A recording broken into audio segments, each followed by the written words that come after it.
Hello and welcome to Foodie Friday. You are on my business page at the moment.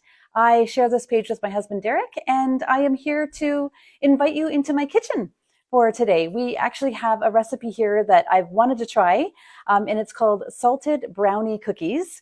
So if you've never landed on my page before, I'll just give you a little bit of background. I have a family of 5, and we live here now in Lethbridge, Alberta, Canada, formerly from Kitchener, Ontario, Canada. And we live here with the 4 of us, and our oldest daughter is still back in Ontario, just finishing her last year of university. So what I'm going to do today is, as I mentioned, demonstrate one of the cookies that I haven't actually tried yet, and so I invite you to also do the same.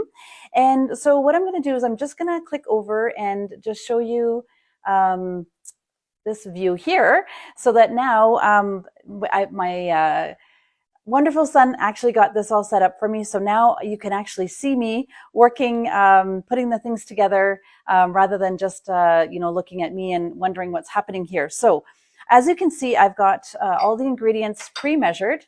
I'll just try and let you see all the ingredients here.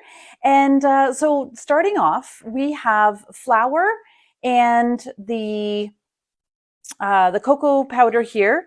The flour I'm going to mix with the baking soda and the salt. So I'm just going to quickly do that. Just add them to the smaller bowl here. And I'm just going to whisk them together.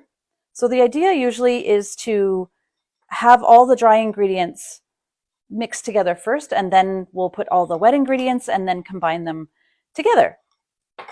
So I'm just going to also mention that normally when we get started, we want to preheat the oven. So for this recipe, we need it to go to 350 degrees. So I'm just going to go ahead and do that. And the other thing, what I normally do is do the prep. So I will have the tray ready so that I've got that handy for when I'm ready to put the brownie cookies onto the tray.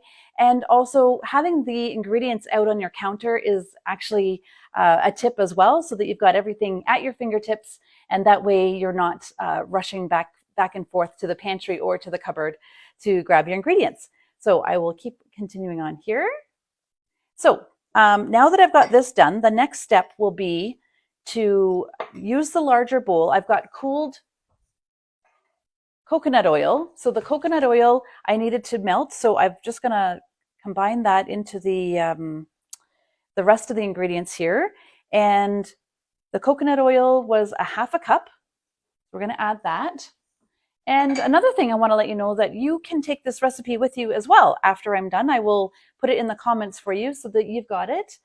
And so the next step after that will be to beat that with the brown sugar. So the brown sugar I've got pre-measured as well. And that was 3/4 of a cup. So put that in there. And also we've got the egg. I've got an egg. Now the egg also I had to have at room temperature. So I've made sure that I've got all the things necessary. And vanilla, it calls for 2 teaspoons. I'm going to go ahead and add those.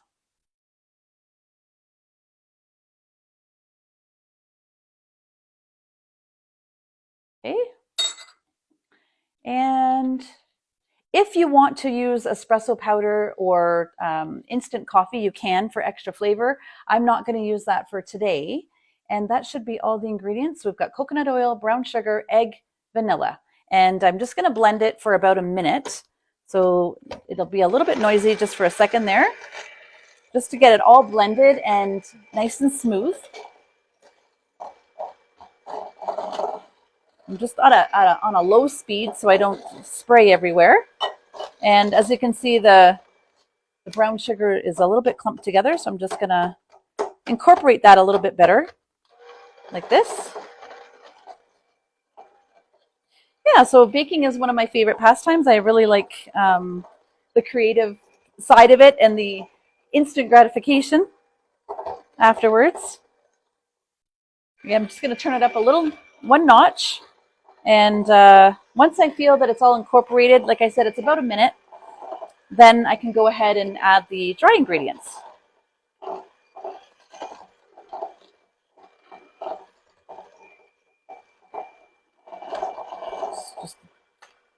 one more brown sugar lump here that's being difficult.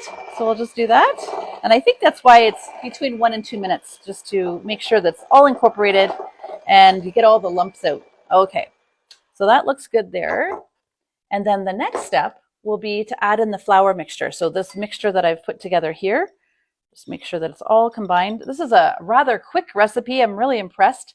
I love, recipes that don't require too much time, and with ingredients that are readily available in your. Now I'm not sure if it wants to. Yeah, I'm just going to incorporate it just a little bit with the blender, and then I'll stir the rest.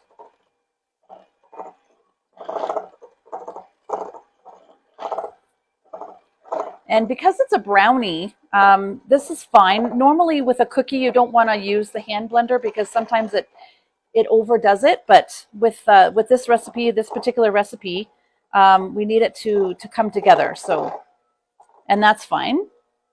So I'm just going to, before it gets too clumped into the beaters, I'm just going to do it this way. And then I'm going to stir in the rest so that it's not all stuck.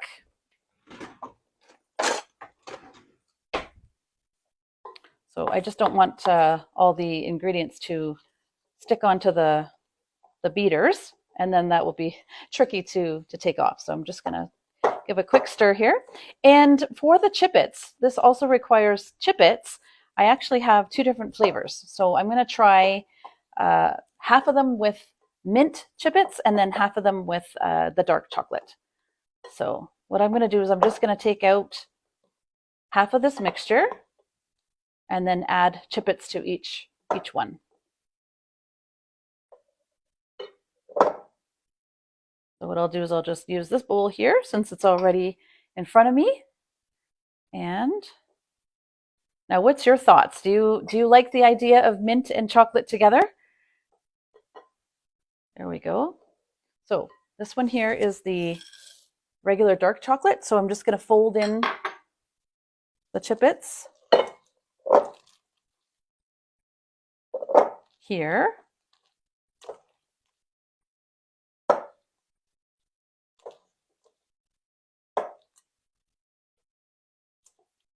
Okay, that one's pretty well done. I'll just use this to get the rest of it off there. Okay, and then this one here is going to have the mint chippets. Okay, so once I get these incorporated, then what I'm going to do is drop them onto the cookie sheet using a cookie scoop. So I'll grab that in just a second. So, I mean, it depends on how big or how small you want them. I'm going to go with the average size. So it's probably best to use a cookie scoop, or you can also use a tablespoon or 2 tablespoons to be able to separate them and drop them onto the cookie sheet. So now normally what I'll do also when I use the cookie sheet, I use either parchment paper or a silicone sheet. I find the silicone sheet works best depending on what the recipe calls for. So I'm just going to go ahead and grab that. Just move this out of the way so that I can put that here, and I've got some working space. There we go. So I've got the silicone sheet here. I love it. And then I've also got the spaces, so it's nicely spaced. I don't have to guess. And so I've got this size scoop, or I've got the smaller one. So depending on which size you want. I'm probably going to use the bigger one, but not quite as many. This recipe calls for 16 cookies. So I'm going to just see what we can do here to get them on. Now I'm just going to scoop it for now, but then we also have to roll it into balls afterwards. So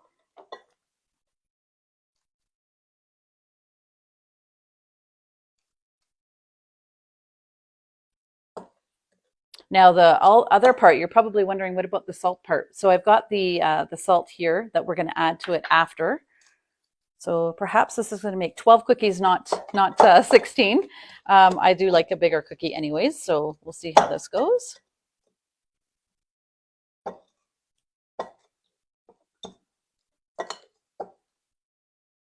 Okay. So it looks like I might have some dividing to do here.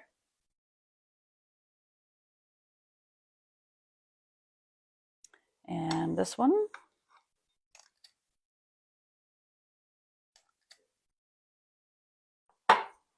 Love these scoops. It makes it easier to drop. You're not wasting time fussing. And I'll see what I can do to get the rest of this out.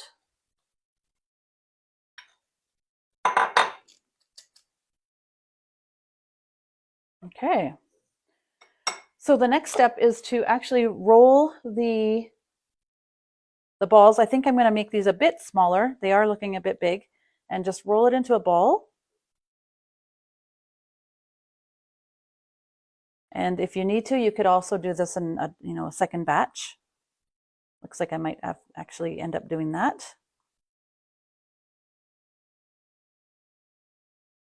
The coconut oil really gives it a nice aroma, a nice flavor. I love cooking with coconut oil. Okay, so let's see, we can be maybe strategic here. See about adding that one here. Okay, and that was the mint chocolate, and then this is going to be the regular dark chocolate.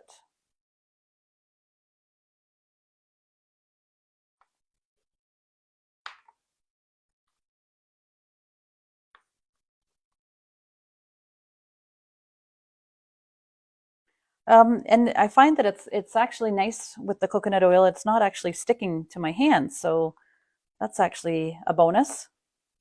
I wasn't sure how that would be with this recipe.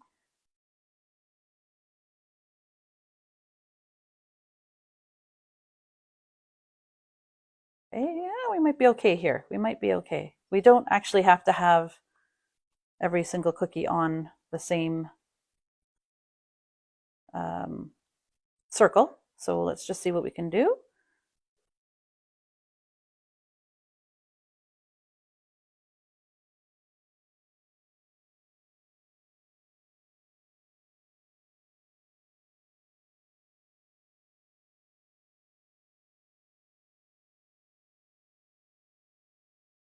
Okay, I think we're pretty well spaced out here. Pretty good. Okay, so now that I've got that ready, that's going to go straight into the oven, and that will be in there for only 8 to 10 minutes. So I'm just going to wash my hands for a second here.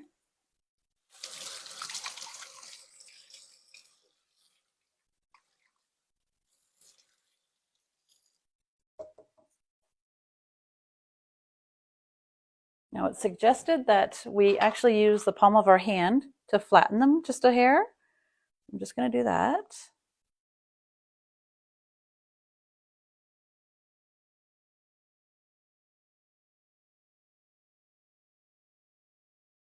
I'm excited to see how these are going to turn out.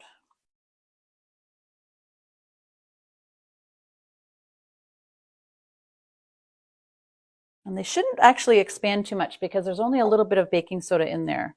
So we should be okay for size. So I'm just trying to make sure that they're about the same thickness. They will bake better that way too. And then it says just to sprinkle some of the coarse salt. I happen to have Himalayan salt, so I'm going to use that. But you can also use just regular salt or like a coarse type of salt. I'm just going to give these a quick little sprinkle here. You can't actually tell, but the salt I have is actually pink in color. So just give a little sprinkle, just a little added flavor for the top. This is optional too. You don't actually have to use the salt on yours.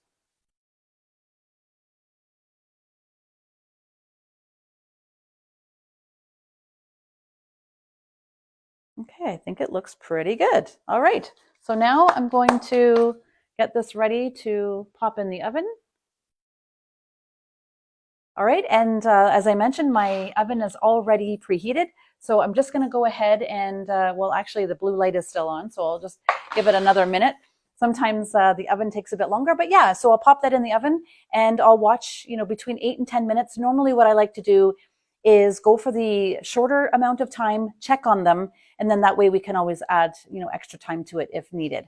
So thank you so much for stopping by. I hope that you enjoyed, watching me this time rather than actually just seeing me visually. Now you've got to actually see everything in motion. And as I mentioned, I will share this recipe with you in the comments. And if you wish, you can go back to the last episodes that I've done. I've been doing this for about 3 months now. And so go back to the previous Foodie Fridays, and you can collect all the recipes there and then add them to your archive. And I'd love to hear how they turned out for you. If you want to come back and share a picture, drop a comment, let me know. I'd love to hear how well they turned out for you. And also, if you want to just let me know where you're tuning in from. I also love to know how global we are. So thank you so much again. I hope you have a wonderful rest of your day. Have an amazing weekend. And I'll chime in again next week on Foodie Friday, next Friday. All right, take care and bye for now.